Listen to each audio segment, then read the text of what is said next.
เลขาธิการการประชุมด้านการค้าและการพัฒนานะคะหรือว่าUNCTADที่ดำรงตำแหน่งมาถึง5ปีแล้วค่ะล่าสุดก็ได้เดินทางมาประเทศไทยนะคะเพื่อมาพูดในเรื่องวาระนวัตกรรมด้านการค้าและการพัฒนาในภูมิภาคเอเชียแปซิฟิกไปติดตามบทสัมภาษณ์พิเศษนี้กันค่ะDr. Kitui, can you talk about the agenda for innovative trade and sustainable development for the Asia-Pacific region? Well, thank you very much. First and foremost, every region of the world has to model its policies on the basis of changing global circumstances. And some dynamics today have to inform the remodeling, the innovative changes of the policy of Southeast Asia. Three things particularly come to mind for me. The first one is the rising protectionism in the north, in the Western countries, which is also related to shortening global value chains and uncertainties to traditional access to those markets. The second phenomenon is the fact that this region represents the fastest growing area of the global economy, as reflected in the very steady growth of FDI flows. And third is the fact that very substantial drivers of regional investment are coming from within the region itself, which means that in modeling new investment policies in the ASEAN region, Asia-Pacific region, more bold decisions have to be made on the basis of being the main financiers of those new investments.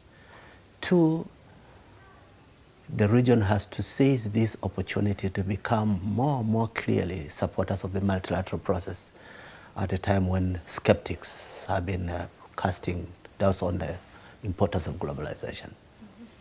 And third, Asia-Pacific has to become a greater player in South-South cooperation and investment flows. Yes. So with those conditions, I think you can start modeling a new thinking, new forms of emphasis on investment policy, on trade policy in the Asia-Pacific region. And can you tell us why this agenda is important for the region? Well, first of all, the dynamism that has been in this area is not accidental, but it has grown under circumstances that were slightly different from where we are today. Global value chains were a major vehicle for this region maximizing benefit from globalization. Those are under one threat. Secondly, technology is making it possible for value chains to become shortened, reshoring of some enterprises, reindustrialization of some countries that had been exporting industrial jobs. That affects countries that have benefited because of their efficiency. And third, when there is such a momentum and growth, the capacity exists to reassert a region that has shown its ability to grow. So all this makes sense, but also benefit the leadership and the enterprises of Asia-Pacific. How about the role of UNCTAD? How is it supporting innovative trade and development? There are three immediate things that come to mind about the role of UNCTAD in this partnership. First of all, we have been important partners of the ASEAN region, particularly in providing the statistics on investment flows. And our sense of reading of, for example, trends in industry, the resurgence of industrial policy, even in countries that in the past did not see much value in industry policy, and the need for realigning. So the intellectual and normative work of UNCTAD contributes to the conditions under which sound policy can be made.